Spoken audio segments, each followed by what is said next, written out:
Приветствуем вас на канале Раиса Горяченко «Дача, сад, огород, цветы».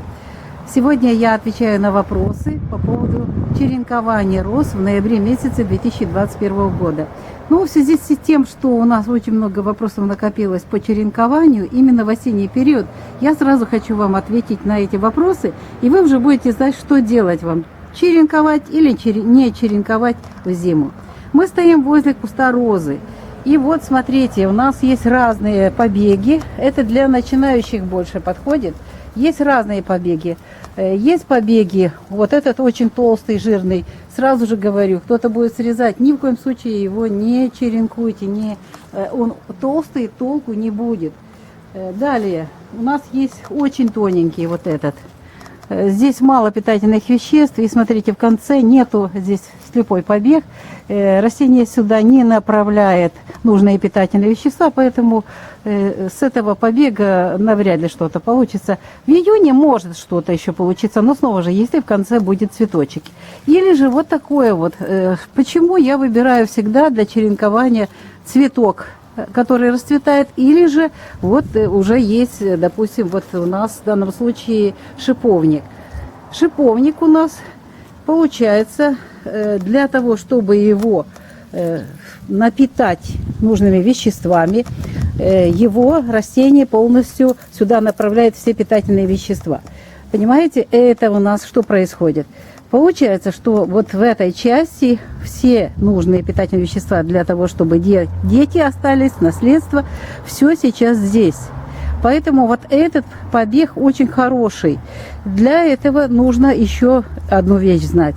Вот то, что у меня в начале лета было, вот это побег, который был июньский, май-июнь, на нем был цветок, он был обрезан. Вот это уже старый. Да, он древесневший, но это старый. Вот я так вот, да, как будто бы и зелененький, но здесь внутри, смотрите, уже сухое вот такое. Часть нехорошая вот эта сердцевинка, с нее толку не будет. Вот здесь у нас совсем другое дело. Здесь вся ткань, смотрите, какая хорошая, зеленая. Что мы делаем? Еще очень важная вещь. Вот этот можно, но это мы будем делать не на улице, потому что он не вырастет. Для того, чтобы вы точно знали, какой нужно выбрать череночек, вот смотрите, у меня всегда есть карандаш для этого. Выбирайте толщину карандаша. Может быть, пару миллиметров меньше, пару больше. Но вот всегда нужно ориентироваться на вот такую вещь, как карандаш. Простой карандаш помогает всегда выбрать хороший череночек. Итак, всегда ищу, вот у меня в кармане есть карандаш для того, чтобы выбрать хороший именно для роз. Потому что у вас сейчас вопросы касаются розы.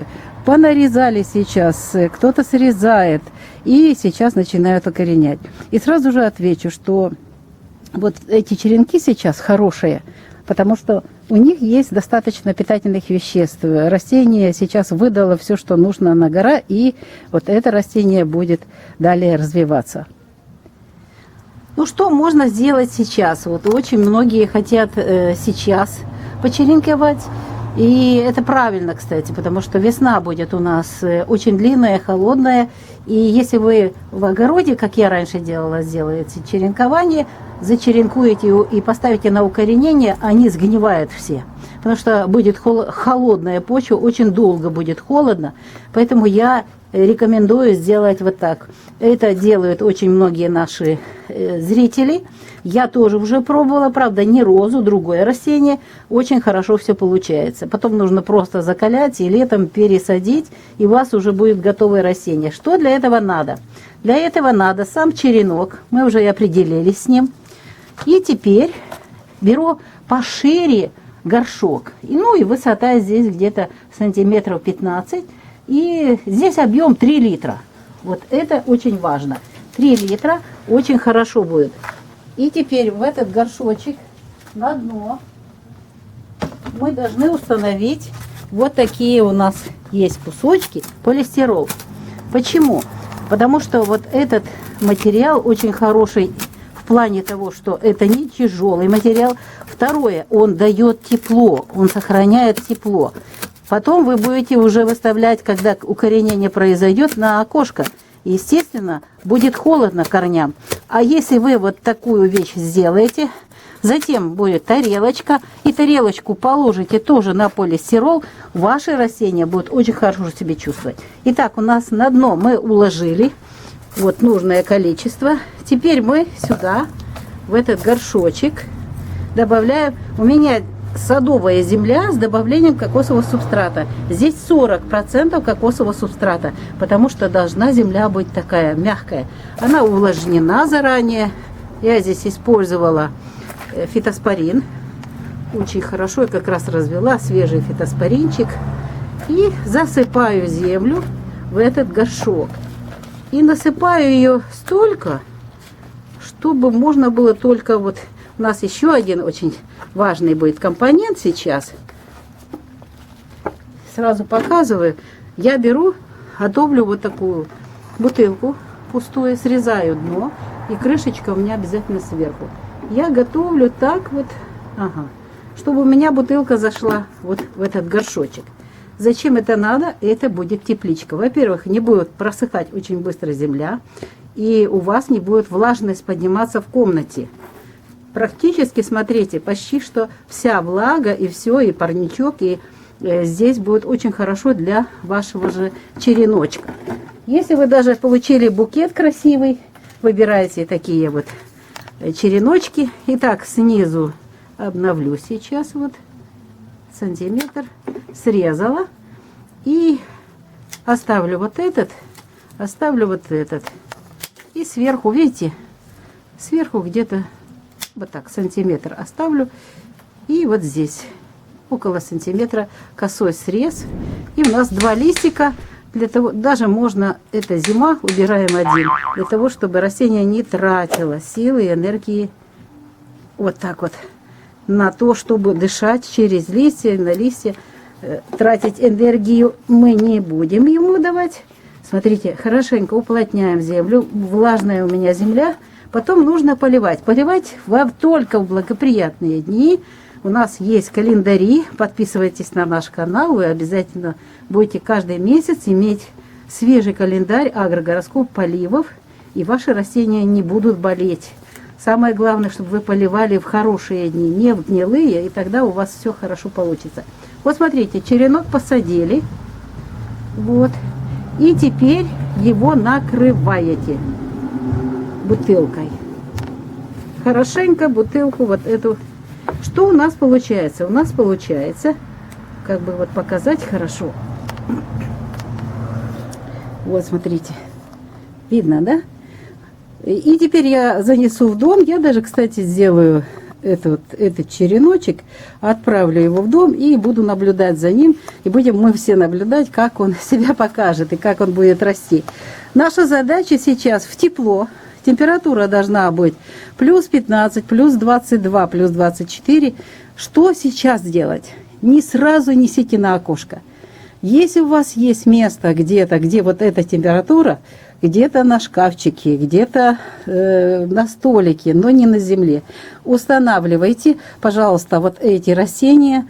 Им сейчас солнца не надо. Сейчас будет работа идти над укоренением, над корешками. Растения сначала в саженце формируют корни, и только когда уже корешки пойдут, тогда уже это растение начинает вот там маленькие побежки пускать. Они, кстати, при таких условиях могут параллельно и корешки формировать, и побежки. И только когда уже будет растение, увидите, там вот побеги пойдут, можно будет его на день ставить на окошко, там, где солнышко, а на ночь забирать, потому что вот здесь, смотрите, у нас проблема. Подоконники, даже если современные, все равно холодно. Даже если вы и тарелочка здесь будет, поливать надо будет, но не часто, не заливаем. И можно просто-напросто с тарелочкой заносить на ночь от окна подальше, а днем, когда солнышко, можно приносить. И затем мы будем закалять, я вам буду показывать. Так что мы сегодня вот это растение в благоприятный день посадили и, естественно, будем за ним наблюдать. А посадили мы в знаке Телец 22 октября 2021 года. Это очень хорошее время было для укоренения черенков.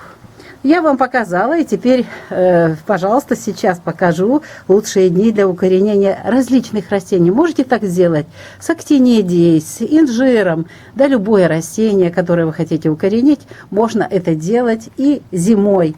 А потом просто опробировать, проверять, как оно будет закалять, как это будет дальше развиваться, наблюдать за растением. Это очень интересно, даже очень увлекательно. И сейчас я вам расскажу и покажу, какие лучшие дни для того, чтобы мы укоренили с вами череночки любых растений. А в зимнее время цветоводы, комнатные цветы укореняют, они это уже знают. Поэтому смотрите гороскоп, агрогороскоп, укоренение черенков в ноябре 2021 года. Еще раз напоминаю, что это агрогороскоп, нарезки и укоренение черенков любых растений, которые вы собираетесь именно в ноябре 2021 года нарезать и укоренить. Так что используйте и цветочные, и декоративные растения, любые, что вы хотите, ягодники, если у вас есть условия, нарезайте череночки и укореняйте. Первый такой хороший период у нас будет в Козероге при растущей луне. 8 ноября с 2 часов ночи до конца суток, 9 ноября с 0 часов и до 15 часов. Далее время Луны без курса уже будет ощущаться очень активно с 17 часов 53 минут до конца суток. И нужно дать время укорененному черенку вот до 15 часов это сделать, для того, чтобы у него заработала программа на создание корней и здоровые растения. Следующий период очень короткий, это прямо перед сожженным путем полнолуния, очень мало времени, но для цветоводов, если подготовиться, все можно сделать. Итак, Телец, растущая луна с 17 ноября с 3 часов ночи до 9 часов утра. Вот такой короткий период, но что поделаешь, зато это очень продуктивный период, можно его использовать в полную силу. В Деве пребывающей Луне будет третий период в ноябре 2021 года для того, чтобы замечательно использовать вот это время уникальное для создания новых растений, для размножения любимых цветов, любимых декоративных садовых растений. В Деве 27 ноября с 4 часов утра и до конца суток, далее 28 ноября все 24 часа. Ну, а вы мне можете сказать, что по календарю еще Дева и 29 ноября. Но дело в том, что далее уже Луна без курса. И Луна без курса не дает нам позитивных результатов. Они, к сожалению, негативные. Раиса Кириченко и Александр Волик подготовили сегодняшнее видео для вас. Мы желаем вам крепкого здоровья, всех благ, благодатной погоды и удачного размножения, укоренения черенков любимых вами растений. До новых встреч на нашем канале!